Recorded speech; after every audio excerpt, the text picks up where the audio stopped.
It's well known that China's economic boom over the last 4 decades has been extraordinary. So how did they do it? They did it in large part by opening up to world markets and producing exports. And they had a huge labour force, particularly coming in from the countryside. But that's not all.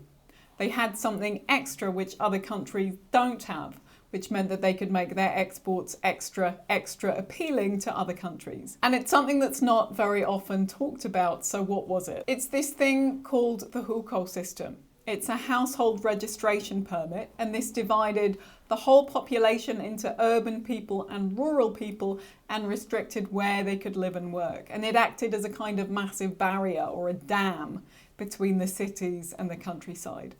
I've already talked about the Hukou, how it worked and why it was set up in another video, and I'll post a link to that under this video, so do watch it afterwards if you're interested. But during the market reforms, the Hukou worked in a particular kind of way, a way that it wasn't originally designed to work, and that's what I'm talking about in this video. During the Cold War, from the 50s to the 70s, the Hukou system meant that people in the countryside couldn't just up and move to the cities where life was better, they had to stay where they were. Then in 1978, China launched into the era of the market reforms, and Chinese policymakers, at the time led by Deng Xiaoping, set up lots of factories on the south and east coasts and invited in lots of foreign investment, especially from overseas manufacturing.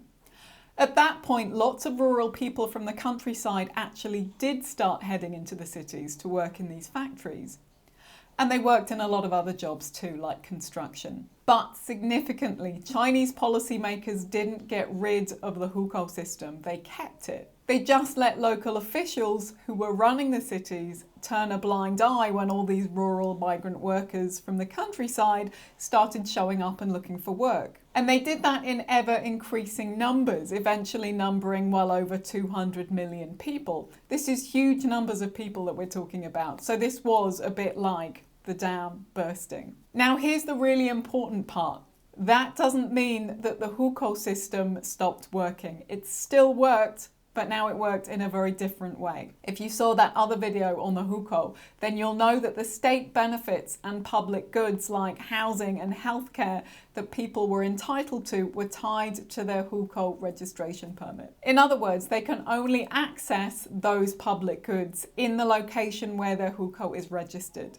At this point, that becomes really significant for 2 reasons. First, you could only get access to housing and other benefits in cities legally if you had an urban Hukou. If you didn't, technically you were there illegally. That means if you're a migrant worker from the countryside, the city government doesn't have to fork out resources to support you or your family. Things like decent schooling for the children of migrant worker families was very difficult to access. The chances are if you had children, you didn't bring them with you. You may well have left them back home in your village, largely for this reason. And the companies you're working for are probably giving you enough money so that you have just about enough to live on, with some left over that you can save and send back to the countryside for your family. These payments from migrant workers back to the countryside, in fact, became quite an important source of rural income at this point. But these companies didn't have to shell out money for things like healthcare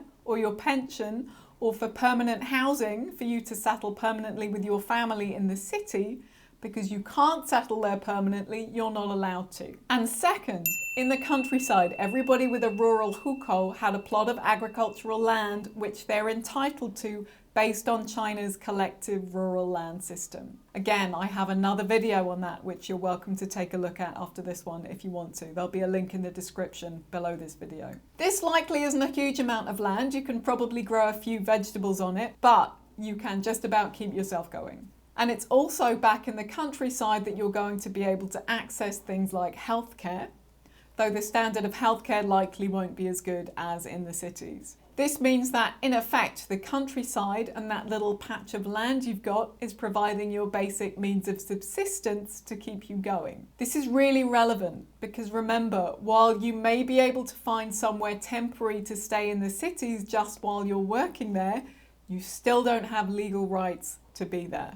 So once the factory no longer has any need for you because of an economic downturn, or you get sick or too old to do the job, you have to leave. And where do you go? Back to your village in the countryside where your hukou is registered. All of this means that as a worker, your labour is extra cheap because the land you have in the countryside is playing a role effectively of subsidising the cities and the incoming corporations. They're not providing your permanent housing or your healthcare or your pension or any of these. That's good for the city and it's good for business, and these are very often foreign businesses. So remember, basically the hukou system and the collective land in the villages is really helping out manufacturing industries coming over from places like the United States. So there you go. China's export economy worked so well in large part because they had such a large labour force, but it was more than this. They also had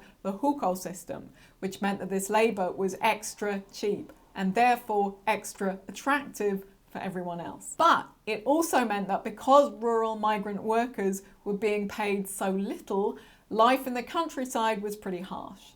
So urban-rural inequality in China, which already existed, actually got worse as China's export boom took off. In fact, by the early 2000s, this was considered to be in a state of national crisis.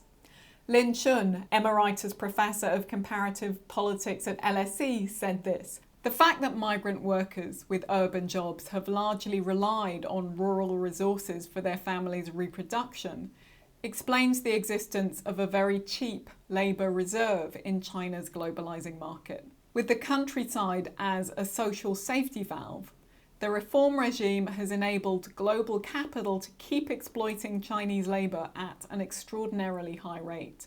The enormous yet hidden contribution of China's collective land to global capital's accumulation and expansion still awaits conceptual exposure." Now, there have been all kinds of reforms in the countryside to land organisation and to the hukou system as well, especially over the last 10 years, as policymakers have been grappling with the problem of the urban-rural divide and how to raise the living standards of people in the countryside. And these discussions are still very much going on, and how China develops going forward is actually in large part going to depend on which direction these discussions go in. Thank you for watching.